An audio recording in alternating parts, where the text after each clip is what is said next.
Let's move over to ESPN2, where we have the women's gymnastics semifinal, the second semifinal.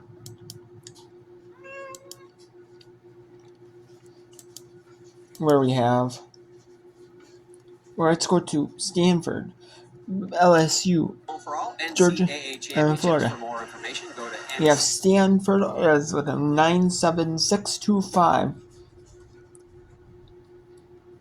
And then bars on LSU number 2 was 9.8375. Beam, Fullest. Then Stanford had 9.7 volts.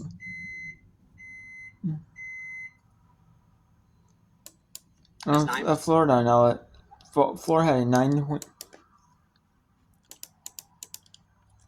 Not a good sign if that trend 9.58 or 68. And Danny Ferris has and Volt, yeah, 9.7635, 9.78, or is it 9.8? I can't tell. Sophomore Harley Tomlin for the Georgia Bulldogs. But 9.7 Volt, not good for if you have a 9.95 or 10 start value. Harley has been so confident. You can see that her confidence has really grown throughout the season.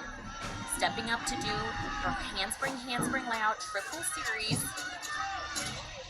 Hasn't been a problem and is not a problem today. Ryan Roberts, head coach, said, I feel like if you nail a triple series, sometimes you get some favors from the judges in other areas. So that's really Georgia's philosophy in adding some of that extra difficulty that you see throughout their routines. I love it. I do too, Sam. I think Georgia does more triple series than any other team here, so I love it and I respect it. Taking big risks. You gotta go big or go home in the semi-final. Harley finishing 1.5, hop to the side, but no major wobbles or deductions on the beam.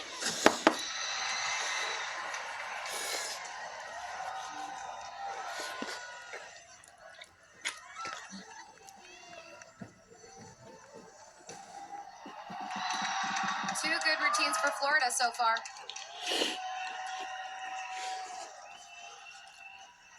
Nicely done from And Danny 2 Ferris. bars routines for LSU. 9.7s. Got to go mid 9.8s the rest of the way. They need some 9.9s. They cannot fall too far behind.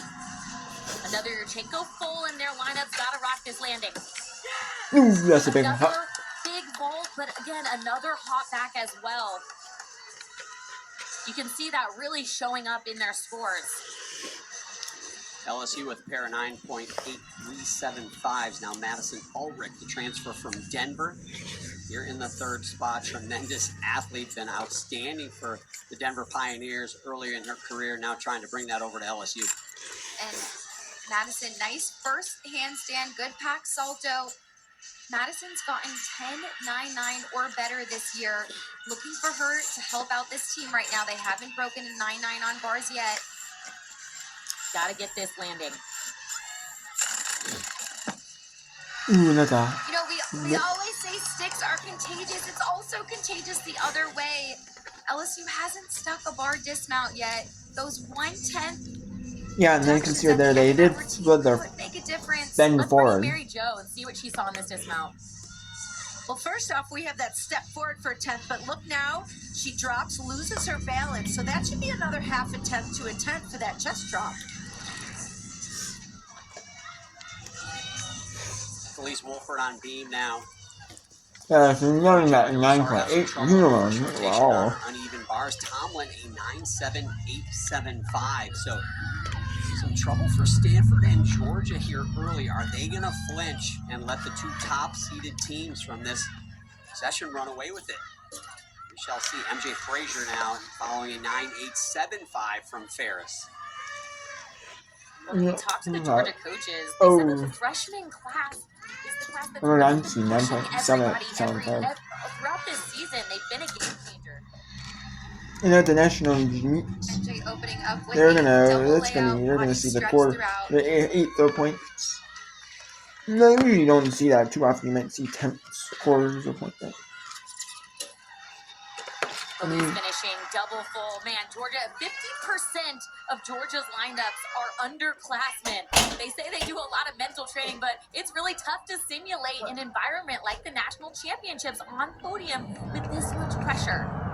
And you think about what Georgia did this year, the progress they made with a young class like that, a young roster, kind of could be impressive what the years to come are for them. Okay, so let's go now to different heat. Oh, nope, that's still not it. We're gonna go. Let's go to Duke. With Duke is Duke. That's Duke game.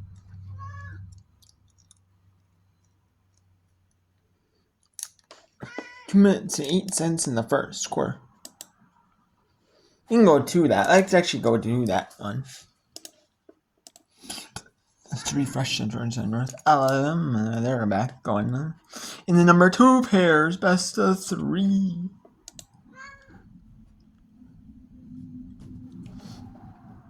And we play best of 3 to 20, set to 21.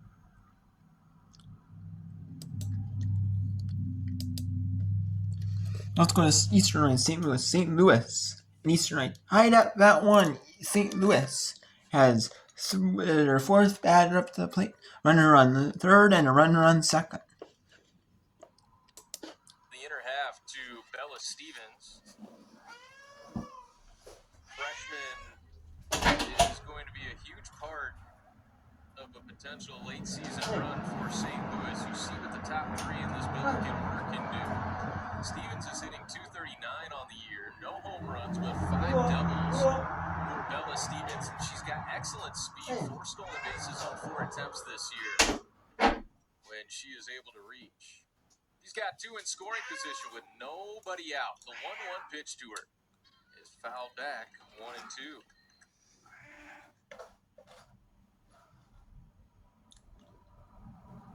Freshman from Columbia, Missouri, went 1 for 8 on the road against George Mason. She did score a pair of runs in that series for SLU. The 1-2 to her off the plate away. Nice take with 2 strikes. Anna Christ is on deck for SLU. Mallow at second. Carson Janey at third base. Rylan Gick in search of her first out. Just able to catch a piece. Bella Stevens able to reach the high heat, and the count remains 2-2. Abby Mallow giving some encouragement from second base. Rylan Gick trying to bear down here. 60 strikeouts leads her team on the year. Another one spoiled by Bella Stevens. There's foul ball. 2 balls, 2 strikes. Nice response from the Billikens here in the bottom of the first inning. They're trying to make it a crooked number in the first. The next from Gick. On it, but just a little underneath it. Bella Stevens has fouled off 3 consecutive 2-strike pitches.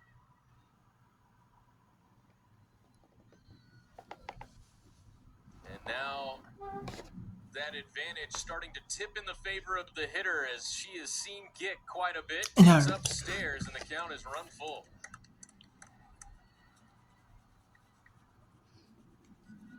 First base is open, but there are still no outs in the inning. I would not want it. On deck.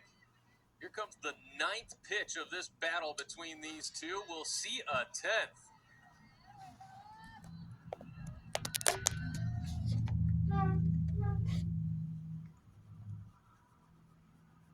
Bella Stevens making it difficult on Rylan Gick. The 3-2. Call strike 3 at the top of the zone. Advantage pitcher. In the bottom of the first.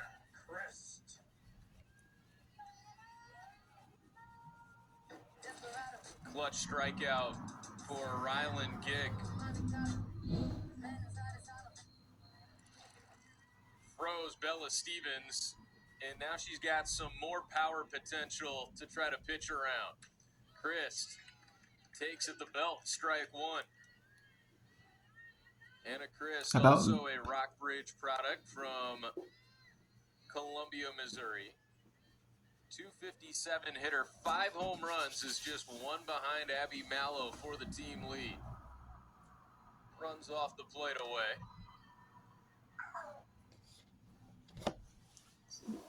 Abby Ulsis and Carson Janey walked to begin this inning. An RBI double from Abby Mallow. Janey at third, Abby at second. The next to Christ is off the plate outside again, so 2-1. And now Anna Christ will look for one to drive. Christ has been named the A10 Pitcher of the Week earlier this season. She can also get it done with the bat in her hands. Checks her swing and a call strike two. And now St. Louis desperately.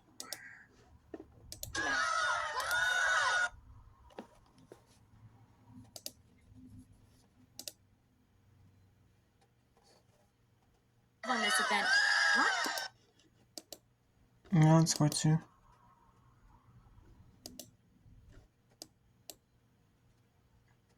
Now it's 3-all now in that one. And there's only one match left in the tennis championships.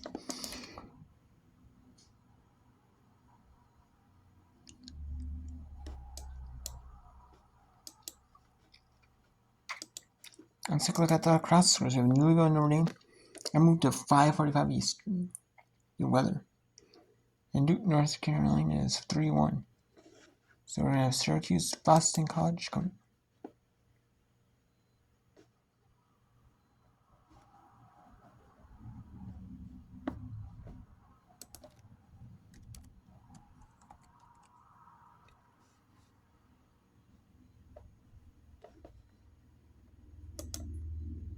You threw a party at the local golf course. And then starting back on ESPN.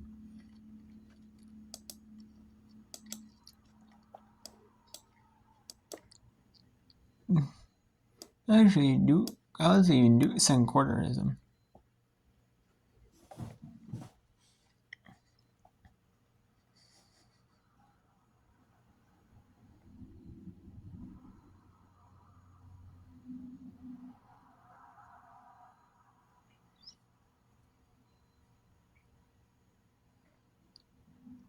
It's 1 3/4, so innings, which actually it is, because I have to, so yeah.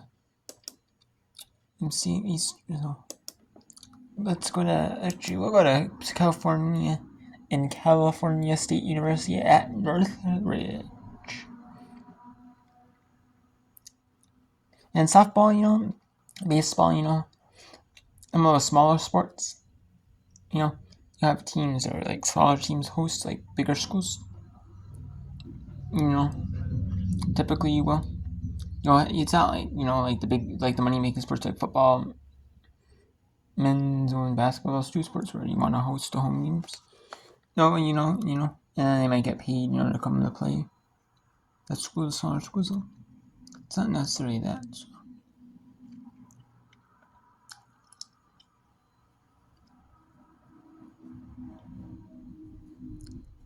They'll make an agreement, to come play, there.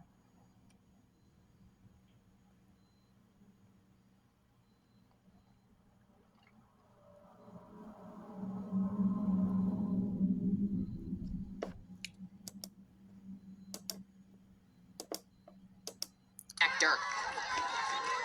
Father Dan played at North Carolina. Brother Ryan and her other brother Alec, current member of that North Carolina men's team.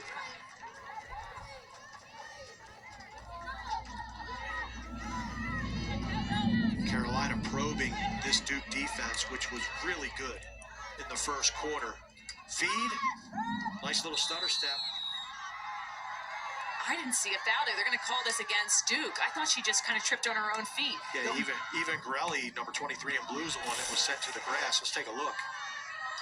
Okay, that angle, it does look like Beal maybe stepped into her. Let's take a... There was some contact. Yeah. Eva and Grilly sizing up shootout. I like that there's one clock on the phone. Fires it. That just rings off the crossbar. That shot had some sauce. Bella Goodwin can't corral the ground ball for Duke. It's gobbled up by Osborne. And here comes Carolina. And I like that the women's team is also doing those 60-second shot clocks. That did. It goes way over And I like the straight women's line. do not do halves anymore either. The women's used to do halves. The men's used to do quarters. Only goal that Like Carolina that, scored yeah. today has been when they've been a player up. Had a lot of good shots. Just have not been able to fall. A couple pipes. Yeah, what are you seeing offensively from Carolina that they might be able to adjust? I'm seeing a lot of great takes. The unusual thing that I'm seeing out with this Carolina team is getting back checked and getting some turnovers, which is not characteristic of them. But I think they've had a lot of good looks that just haven't fallen. Tough ground ball was dug out by number 13 in white, Mabel Overbeck.